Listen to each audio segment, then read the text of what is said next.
My name is Fred O'Brien. I was born in Limerick, Ireland, and I now live in Kilkee, County Clare. In 1988, my wife Anne and I and family of 10 children travelled to Portugal from our home in Dublin, Ireland. We flew from Belfast Airport to Faro on the 27th of March for a 2-week holiday, returning on the 10th of April. 3 of the older children travelled by Eurotrain and arrived separately. How we found each other is now a bit of a mystery. Here is a photograph of my eldest daughter Judith lighting a candle at the Basilica in Fatima, Portugal, where in 1917 Our Lady Mary appeared to the Portuguese children Francesco, Jacinta, and their older sister Lucia. We spent some time in San Martino de Porto. And here is a photo of the Church of Our Lady of Grace at Fort Sagres, built by Henry the Navigator in 1459. In 1420, Henry was appointed Grand Master of the Military Order of Christ, the Portuguese successor to the Knights Templar. Christopher Columbus would have likely worshipped at this church, and also Henry the Navigator. We had intended attending Mass, but the church was in lockdown, as we had miscalculated Mass times.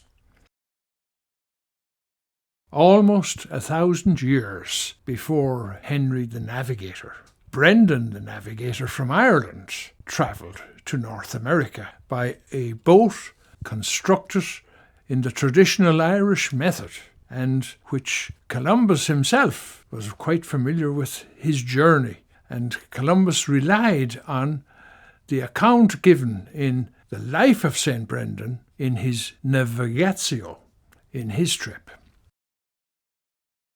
The Inuit of Nunavut, Canada, have truly depended on Inuksukit for physical survival since time immemorial. Equally, they have reverenced them as sacred objects that mark out places where spirits and shamans exercise their powers for good or ill. They act as direction markers used for sighting and aligning, or for indicating a valuable caribou hunting or fishing gathering area, to identify food caches or the safety of an ice route. They are also used as a means to direct, herd and capture animals.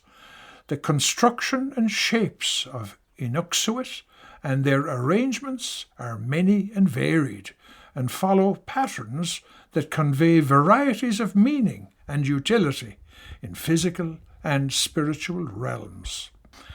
As Halliday, who spent some 40 years consulting with the Inuit elders and their oral tradition, notes, I came to appreciate these seemingly simple stones constructions as a nuanced and once vital form of communication, a language as rich yet more elementary than the one in which I am communicating now. An Inukshuk is a proxy for a human in every sense of the word. It provides comfort for the travel-weary, life-saving advice to the disoriented, a focus of veneration to the spiritual seeker. It is a timeless language of the land for a people who existed on the land. As one Inuit elder told me, this attaches me to my ancestors and to this place. Poulnavroan Dolmen is an unusually large dolmen or portal tomb located in the Burren of County Clare, Ireland, situated on one of the most desolate and highest points of the region. It comprises 3 standing portal stones supporting a heavy horizontal capstone, and dates to the Neolithic period, probably between 4200 before Christ and 2900 BC. It is best known and most widely photographed of the approximately 172 dolmens in Ireland. The karst setting has been formed from limestone laid down around 350 million years ago. The dolmen was built by Neolithic farmers who chose the location either for ritual, as a territorial marker, or as a collective burial site. What remains today is only the stone skeleton of the original monument. The original monument would have been covered with soil and its flagstone capped by a cairn.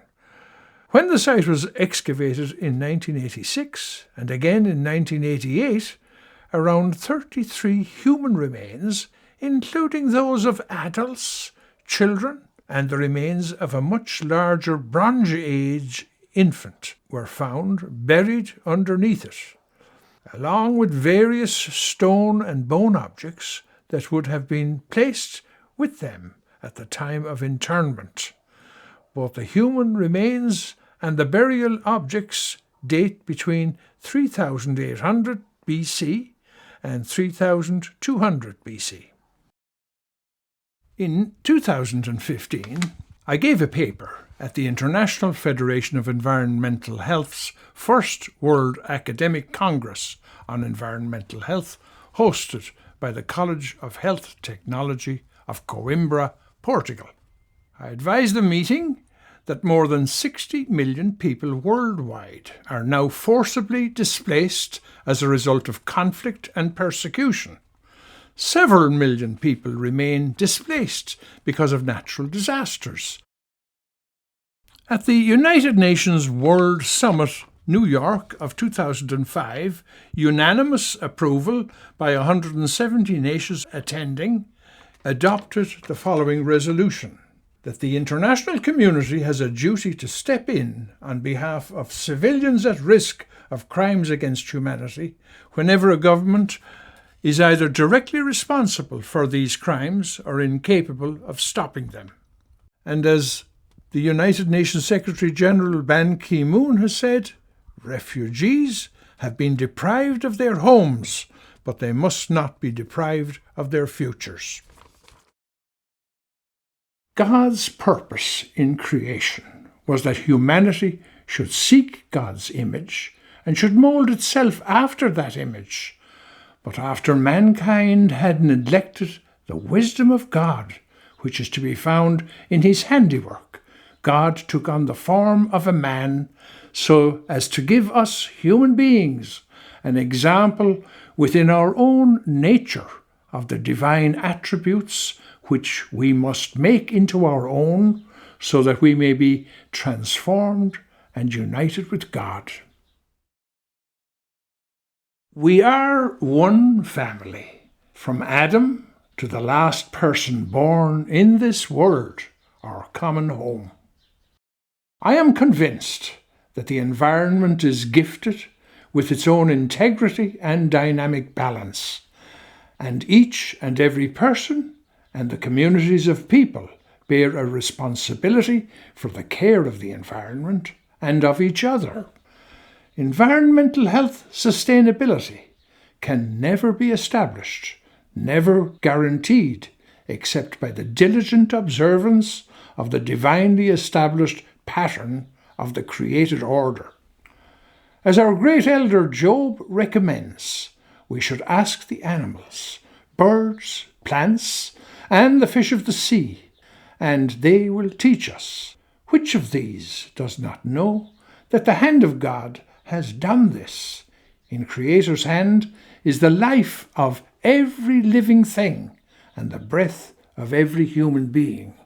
I sing, am made of tender years, to whom an angel came, and knelt as to a mighty queen, and bowed bright wings of flame.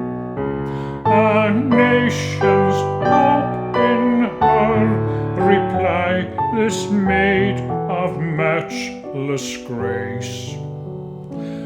For God's own Son became her child, and she his resting place.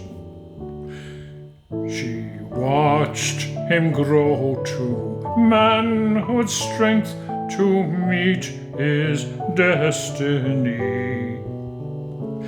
And when the danger of his truth brought him to Calvary, she stood by him, all powerless to ease his dying pain, till in the darkest hour of all she held her Son again. And if the song had ended then, our eyes would fill with tears. But the song had just begun to echo down the years. Now lift your voices, hearts and souls, to sing with one accord, to honor Mary, Mother of the Christ, the risen Lord.